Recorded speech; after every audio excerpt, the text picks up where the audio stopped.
Halo Sobat Genaci, bertemu lagi dengan Kak Tata di channel YouTube Ayu Cerdas Indonesia.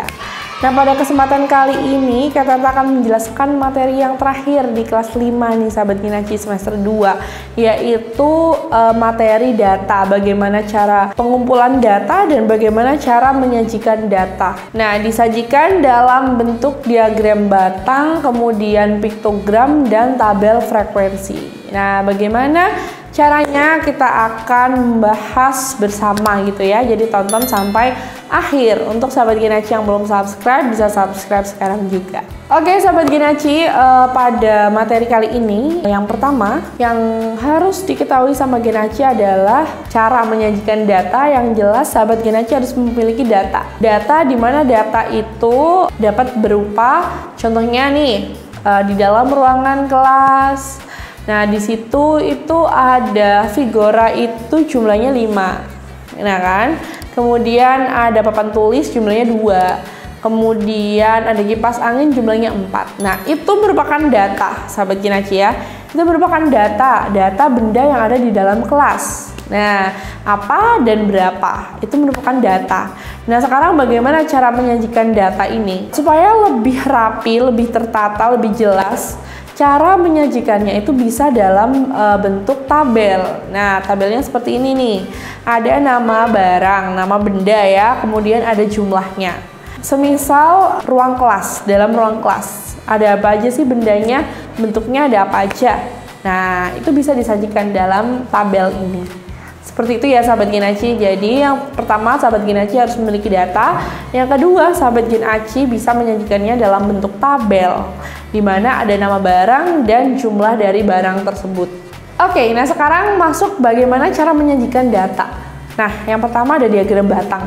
Diagram batang tuh bentuknya kayak gimana ya Kak Tata? Nah, diagram batang itu bentuknya seperti ini Sahabat Genaci. Nah, seperti ini ya. Jadi ada batang tuh yang kotak itu ya, persegi panjang, itu yang tinggi, itu merupakan batang. Disebutnya batang ya, diagram batang.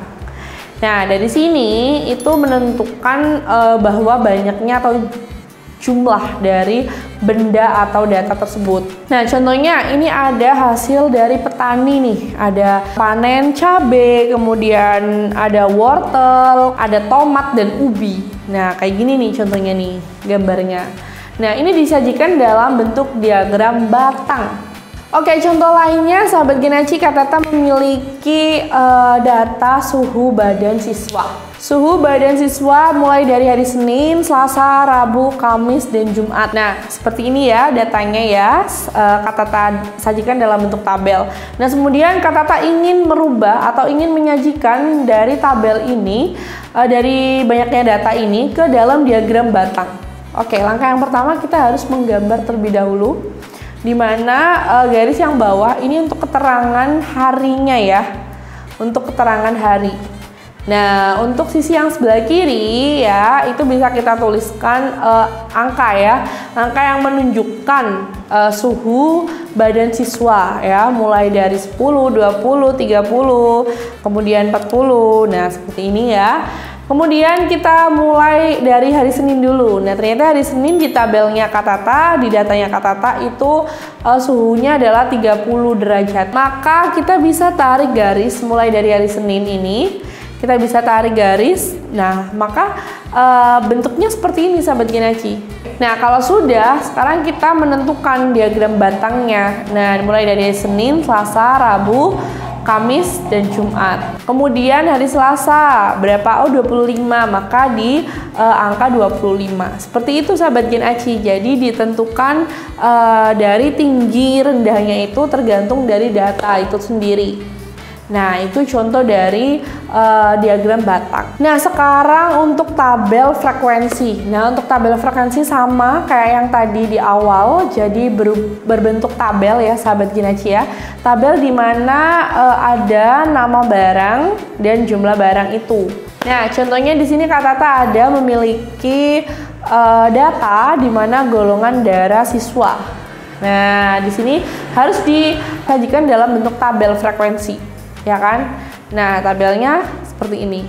Jadi ada golongan darah O, A, B, dan AB, kemudian ada banyaknya itu berapa, banyaknya siswa yang memiliki golongan darah O, kemudian A, B, dan AB itu berapa. Nah, seperti ini contohnya untuk penyajian data dalam bentuk tabel frekuensi. Jelas sudah tahu ya sahabat Genaci, kalau untuk tabel frekuensi ini sahabat Genaci tinggal merubah gitu ya dari bentuk data itu ke dalam tabel. Oke, yang terakhir penyajian data dalam bentuk piktogram. Oke, dalam bentuk piktogram atau diagram gambar. Nah, kali ini contohnya itu bisa dalam bentuk ini ya. Petani lagi nih yang memanen stroberi, buah stroberi. Dari tahun 2017 sampai 2020. Nah, di sini ada bentuk ada datanya ya dalam tabel ya, ada data dalam tabel. Kemudian kita akan berubah ke bentuk piktogram atau diagram gambar. Nah, berarti kita tinggal tulis nih. Kita tinggal tulis bahwa tahun 2017 ada berapa? Total ada 45 gitu ya, 45.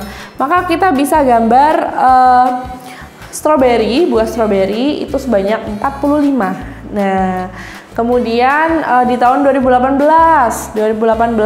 itu memanen sebanyak 30. Nah, 30 kita gambar juga 30, ada keterangan tahun 2018 dan jumlahnya ada 30 buah stroberi. Nah, untuk 2019 ada 50, memanen sebanyak 50 buah stroberi. Nah, berarti kita bisa tulis 2019 itu sebanyak 50, dan yang terakhir untuk 2020 sebanyak 25 buah.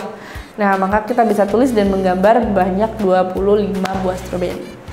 Nah, jadi seperti itu sahabat Genaci untuk penjelasan dari diagram piktogram. Nah, usai sudah penjelasan mengenai data, mulai dari penyajian data dari diagram batang, kemudian tabel frekuensi, dan piktogram ya, diagram gambar, itu sudah selesai. Nah, sahabat Genaci bisa tulis di kolom komentar ya, request video yang mungkin Genaci mau request untuk pertemuan berikutnya. Oke, sampai jumpa lagi di video-video lainnya bersama Kak Tata. Bye.